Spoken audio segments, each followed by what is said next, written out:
Mesdames et messieurs, bonsoir. Il est 20h sur ITV, c'est parti pour le journal. À la une de l'actualité, ce soir, verdict du procès en appel dans l'affaire Bofa Bayot, Omar Ampoy Bodian est acquitté, mais René Capain-Bassène a été condamné à la réclusion criminelle à perpétuité. Une décision rendue ce matin par la Cour d'appel de Ziguinchor. À suivre dans cette édition les réactions de Maître Gabusso et de Nicolas Silandibine Bassène. La question des migrations irrégulières était au cœur des échanges entre le président de la République du Sénégal et le chef du gouvernement espagnol. Dakar et Madrid veulent stopper les départs. Un mémorandum d'entente a été paraphé aujourd'hui. La situation catastrophique à Gaza a été également abordée. Le Sénégal appelle à un cessez-le-feu immédiat. Ouverture ce matin de la deuxième session extraordinaire de l'année 2024 de l'Assemblée nationale. En toile de fond, la suppression du Haut Conseil des collectivités territoriales et du Conseil économique, social et environnemental. Pour Abba Mbaye, député de Tahaou Sénégal, cette démarche est antidémocratique. Faux, rétorque Amadouba, député de Yehui Askanui. Il est en phase avec le chef de l'État. Il fait allusion au projet et programme. Dans cette édition, il sera question de l'insécurité dans les quartiers. Les riverains s'organisent en comité de surveillance pour gérer la sécurité de leurs biens. L'insécurité grandissante inquiète les habitants de la capitale. À suivre le reportage de Fatimata Bintouba. Voilà pour les titres. Dans un instant, le développement.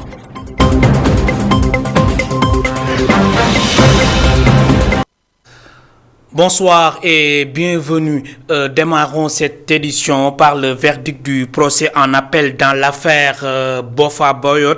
Omar Ampoy Bodian est acquitté, mais René Capain-Bassène a été condamné à la réclusion criminelle à perpétuité. Une décision rendue par la Cour d'appel de Ziguinchor. La robe noire, Maître Gabusso, se dit satisfait et précise que René Capain-Bassène a la possibilité de se pourvoir en cassation. Le voici avec Hassan Ba. La décision, elle est très simple. C'est-à-dire Omar Ampoy Bodian a été acquitté. Ils ont infirmé la décision parce que vous n'êtes pas sans savoir qu'il a été condamné à perpétuité en première instance. Et la Cour d'appel a estimé qu'il n'était pas coupable. Donc Omar Ampoy Bodian est acquitté. Personnellement, je suis très satisfait parce que je défendais Omar Ampoy Bodian. Donc c'est pour lui que j'étais constitué. Et j'étais convaincu qu'il n'était pas coupable. Mais cependant, la décision a été confirmée relativement à la complicité d'assassinat pour René Capain-Bassène. Et la peine de réclusion criminelle à perpétuité a été confirmée également. Mais cependant, il dispose d'un délai de 15 jours pour pouvoir faire appel et puis contester la décision. Bon, en fait, ce qui reste pour lui, c'est le pourvoi en cassation. Mais il va falloir que l'on puisse avoir la motivation de la Cour relativement à la décision qui a été rendue pour apprécier de l'opportunité de d'introduire un pourvoi en cassation. Mais on attendra. Peut-être la décision sera disponible dans les prochains jours. La peine prononcée en première instance contre René Capain-Bassène a été donc confirmée. La réclusion criminelle à perpétuité. La famille de l'accusé exprime sa profonde déception face à ce verdict. Elle continue de clamer son innocence. Nicolas Silandine Bassène, frère de René Capain-Bassène, est au micro d'Hassan Ba et Daoud Sambo. C'est un sentiment de déception totale. Comme à la première instance, le jugement de première instance, le verdict de première instance, c'est un sentiment encore de désolation. Parce que je pense que notre justice jusqu'à présent écoute, mais n'entend pas. Et en matière criminelle, c'est la preuve tangible. En première instance comme en deuxième instance, malheureusement, aucune preuve tangible n'a été agitée, seulement que des suppositions basées sur des mails, et il est clair, même si tu n'es pas un expert informatique, que mail, quand on a le mot de passe, on peut le manipuler à sa guise. Pourquoi? Si réellement il voulait que l'éclatement, la vérité jaillisse. il était très simple. Sécuriser la boîte mail. Le jour du procès, venir projeter les mails. Mais couper des mails et les mails circulaires, pour que vous voyez là, c'est illogique. C'est une tentative progressive de tuer une personne parce qu'elle est jeune.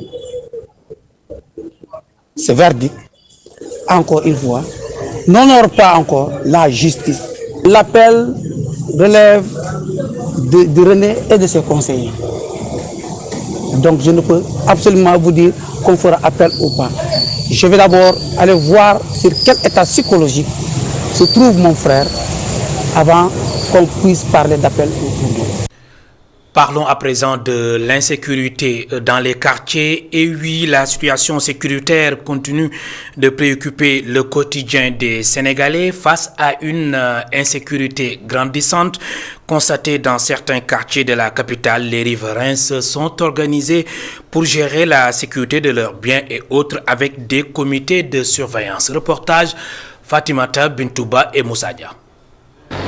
L'insécurité est une réalité au Sénégal, en témoigne la récurrence des 4 meurtres, de vols et d'agressions. Une situation qui a poussé les habitants de la Médina à réagir pour se protéger des malfaiteurs. Draman Boulaye explique. Je pense que chacun doit prendre ses précautions. Et nous, ici dans notre quartier à la Médina, donc je pense qu'on n'a pas vraiment, de manière générale, ces problèmes d'insécurité. Mais n'empêche, par rapport aux motos, donc en général, on regroupe ça dans des points où il y a des gardiens qui passent la nuit à surveiller ça. Assurer sa sécurité, une initiative que salue le cordonnier Cheikh Modou Thiam. Cependant, il voudrait que la mairie renforce les dispositifs sécuritaires. On ne demande que ça. Si on pouvait l'avoir ici, ce serait vraiment parfait. Nos autorités municipales doivent renforcer la sécurité au niveau des quartiers, avec des gardiens qui vont faire à chaque fois des rondes. Le rôle de l'État est de garantir la sécurité des personnes et leurs biens. Telle est la ferme conviction de Talla Sylla. Mais c'est une bonne idée. C'est à l'État de gérer la sécurité, pas aux citoyens. Je me demande où sont nos autorités. Face à l'insécurité galopante, des Sénégalais s'organisent pour décourager les personnes mal intentionnées avec la création de comités de surveillance. Une initiative qui commence à voir le jour dans beaucoup de quartiers. Parlons de tout à fait autre chose. Ouverture ce matin donc de la deuxième session extraordinaire de l'année 2024 de l'Assemblée nationale. En toile de fond, donc la suppression du Haut Conseil des collectivités territoriales et donc le Conseil économique, social et environnemental. La conférence des présidents va étudier en réunion ces deux dossiers. Pour Abba Mbaye, député de Taxawu Sénégal, cette démarche est antidémocratique. Ces propos sont recueillis par Mame Seynabou Babou et Gorgui Diaw Thiam. Une grande démocratie, c'est une démocratie qui a une stabilité des institutions. Dans tous les grands pays du monde, les gens ont réglé la problématique des institutions. Quel type d'institutions nous voulons? On ne peut pas, à chaque régime, avoir ces institutions. Ce n'est pas possible. Aujourd'hui, on demande d'enlever les institutions. Mais on va les remplacer par quoi? On ne sait pas encore. On va attendre d'avoir une DPG ou d'avoir une majorité pour nous ramener les institutions du projet. Je pense que ce n'est pas convenable. Aujourd'hui, les Sénégalais ont besoin de savoir quel type d'institution on nous impose. Et je pense que c'est ça. Cela prouve que nous sommes qu'une démocratie électorale ou électoraliste qui s'est enlevée des présidents, mais qui ne sait même pas s'organiser autour d'institutions crédibles, stables et durables. Et je pense que c'est ça le fond du débat.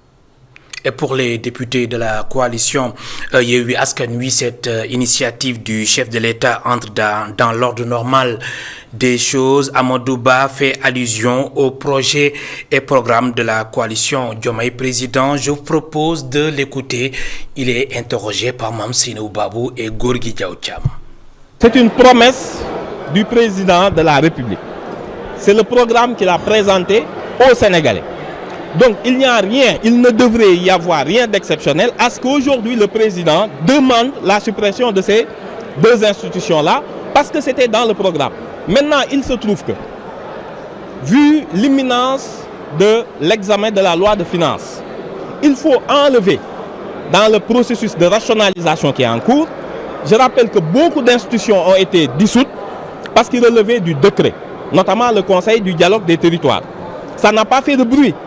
Par contre, ces deux institutions nécessitent étant donné qu'elles sont inscrites dans la Constitution, une révision constitutionnelle pour les supprimer. Il n'y a pas d'autre volonté. On n'a pas vu dans le projet de révision constitutionnelle qu'il y a une volonté de création d'une nouvelle institution qui les remplace. À ce moment, il n'y en a pas. Donc je ne sais pas d'où viennent ces spéculations, mais en tout cas, aujourd'hui, nous avons été convoqués uniquement pour enlever ces deux institutions de la Constitution et de préparer sereinement l'ouverture de la loi de finances qui est au 15 octobre. Pendant ce temps, la colère gronde au sein de Bozafi après l'annonce d'une nouvelle déportation imminente de Sénégalais depuis Munich prévue le 3 septembre prochain. Ce vol charter ramènera de force des ressortissants sénégalais. L'arrivée est prévue à 15h25 à l'AIBD, aéroport international Blaise Diagne. L'association Bozafi appelle l'État à empêcher ce vol et souligne le manque de soutien aux rapatriés comme lors de la déportation de mai dernier. Écoutons Omar Diop, membre de Bozafi. Il est interrogé au téléphone par Alassane Samba Diop. Et on a reçu d'un contact du nom d'Astrid qui vit en Allemagne, une militante, comme d'habitude, qui nous informe sur les déportations venant de Munich vers le Sénégal. Donc une déportation se prépare pour le 3 septembre à 6h du matin et doit atterrir à l'aéroport international Blaise Diagne à 15h25 en faisant escale à Abidjan. Donc ce voyage se fera en vol charter et la dernière fois du mois de mai, on avait reçu 13 Sénégalais. Et pour cette fois-ci, nous craignons le pire parce que comme ça sera le 3, d'ici là, peut-être il y aura d'autres Sénégalais qui seront dans ce vol. Et nous, Boza, nous disons non à la déportation de ces dignes fils sénégalais qui n'ont rien fait de mal à part d'être des Africains, plus particulièrement des Sénégalais. Et l'État doit arrêter ce vol, doit l'annuler ou même ne pas donner l'autorisation de faire atterrir ce vol charter à l'aéroport international Blaise Diagne. Et nous constatons, ce que nous constatons toujours, comme d'habitude, comme la dernière fois au mois de mai, il n'y avait aucune autorité pour accueillir ces dignes fils sénégalais. Et nous déplorons ce manque d'assistance et d'accompagnement via nos frères sénégalais. Donc nous disons non à cette déportation. Merci beaucoup. À l'instant, Omar Diop, membre de Bozafi, joint au téléphone par Alassane Samba Diop. Le président de la République du Sénégal, Bassirou Diomaye Faye, et Pedro Sanchez, président du gouvernement du Royaume d'Espagne, ont largement abordé la question des migrations irrégulières. Bassirou Diomaye Faye s'est dit préoccupé par les vagues de migrants vers les côtes espagnoles et le gouvernement travaille afin de stopper les départs. Pour Pedro Sanchez, cela passe par une redynamisation des entreprises espagnoles au Sénégal. Un mémorandum d'entente a été signé dans ce sens. Le président du gouvernement du Royaume d'Espagne, en visite officielle à Dakar, boucle ainsi une tournée en Afrique de l'Ouest après la Gambie et la Mauritanie. N'est-ce pas, Mamadou Dieng? La question des migrations irrégulières était au cœur des échanges entre le président du gouvernement d'Espagne et le président de la République du Sénégal. Bassirou Diomaye Faye se dit tourmenté par les flux de migrants. Nous sommes préoccupés par les départs massifs à partir des côtes sénégalaises avec l'Espagne comme destination. Le gouvernement du Sénégal, sous la conduite du Premier ministre, travaille actuellement sur les voies et moyens de stopper les vagues de départ clandestins. Notre pays continuera de lutter contre la migration irrégulière avec ses partenaires, dont l'Espagne. Le Royaume d'Espagne et le Sénégal souhaitent à cet effet mutualiser davantage leurs efforts pour lutter contre les causes des migrations.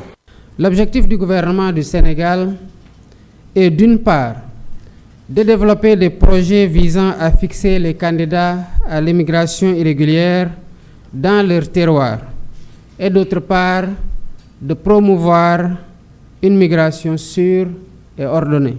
Pour Pedro Sanchez, cette lutte passe par une redynamisation des entreprises espagnoles au Sénégal. Ce matin, j'ai participé à une rencontre avec de nombreuses entreprises espagnoles et j'ai pu constater leur dynamisme et leur ferme volonté de développer et d'intensifier leur activité au Sénégal. C'est la meilleure formule pour lutter contre l'inégalité et contre l'émigration clandestine.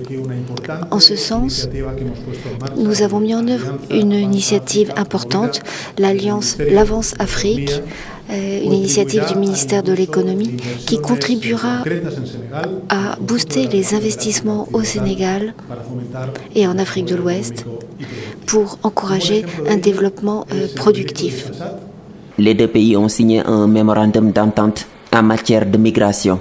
Cela pour permettre d'améliorer le système, intégrer de nouvelles filières d'activité et encourager la formation des Sénégalais qui viennent en Espagne.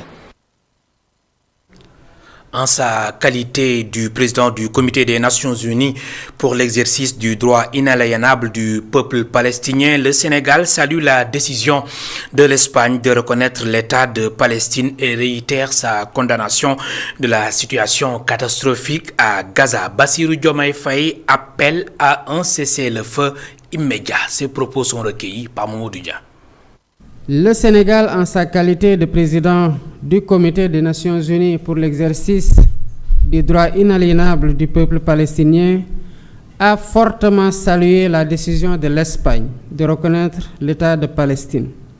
À ce propos, le Sénégal réitère sa condamnation ferme de la situation catastrophique à Gaza, où la population vit une tragédie sans précédent et fait face au mépris des règles humanitaires les plus élémentaires par la puissance occupante.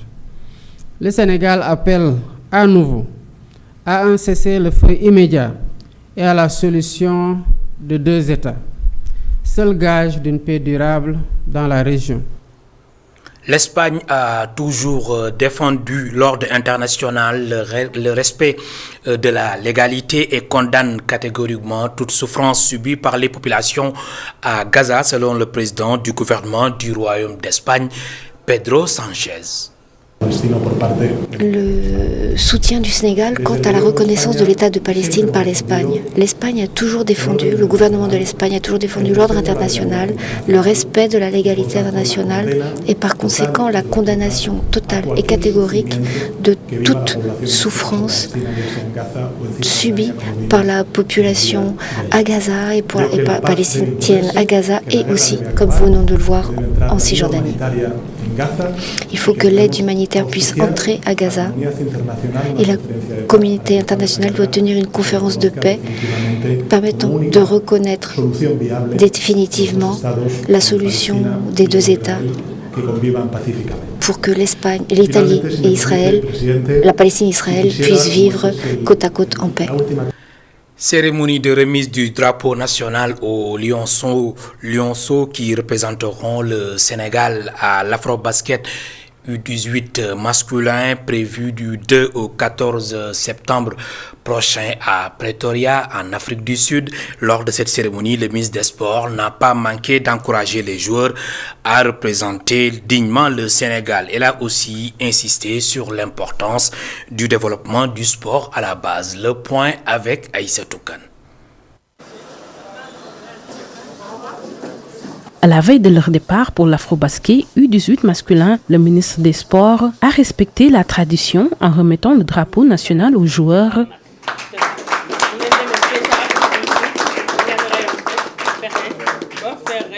Cette cérémonie solennelle marque l'importance de leur mission, défendre fièrement les couleurs du Sénégal en Afrique du Sud, rappelle le ministre des Sports, Hadidienne Gaye.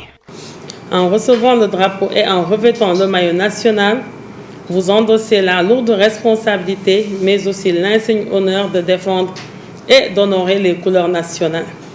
Chaque jeune basketteur aurait aimé être à votre place. Mais le choix de l'entraîneur est porté sur vous, qui représentez l'espoir du peuple sénégalais. Faites surtout preuve de solidarité. Soyez unis par un seul objectif, jouez ensemble afin d'honorer la nation sénégalaise. Au taquet, pour reprendre le titre, le capitaine des joueurs se dit déterminé. Nous avons la mentalité de reprendre le titre parce que ça fait longtemps qu'on n'a pas gagné la Coupe d'Afrique. Après 40 jours de préparation intensive financée par l'État et la Fédération sénégalaise de basketball, le président Babacar Ndiaye a exprimé sa confiance tout en appelant à un soutien accru. C'est la plus longue préparation, moi, depuis que je suis président de fédération d'une équipe de U18 et ça fait presque 10 ans. Donc ça nous donne de l'espoir et souhaitons simplement que cet espoir-là ne sera pas d'ici.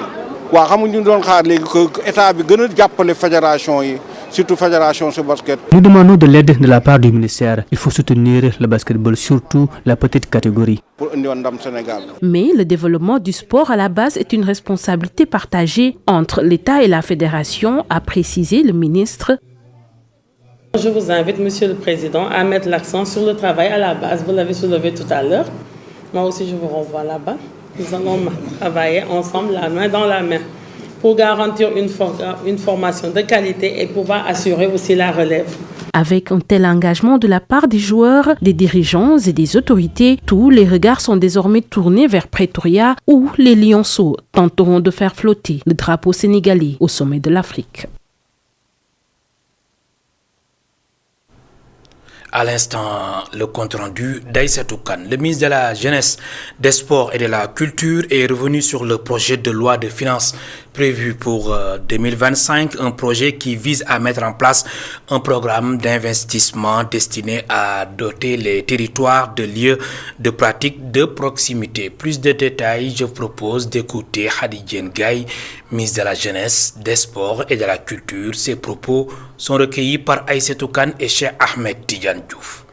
Dañu bëgg ñun programme bi nga xamantene mom dañu jagleel la haute performance liggéey bi ñu di ko defee fii ci suñu biir réew mi. Nous voulons que le programme de haute performance que nous avons mené puisse se faire ici, dans notre pays. C'est d'ailleurs la vision déclinée par le président de la République afin de développer le sport à la base, en commençant par les lieux de pratique de proximité. C'est pourquoi nous allons inclure ce projet dans la loi de finances 2025. Ce programme d'investissement vise à doter les territoires de lieux de pratique de proximité. Tous les sports seront pris en compte avec un accent particulier sur le basketball. Nous allons nous concentrer sur les jeunes catégories pour développer le sport et le hisser au sommet. Croyez en ce programme des lieux de pratique de proximité car ce ne sont pas des promesses, mais des annonces techniques. Des promesses, mais c'est des annonces techniques parce que c'est faisable scientifiquement et techniquement.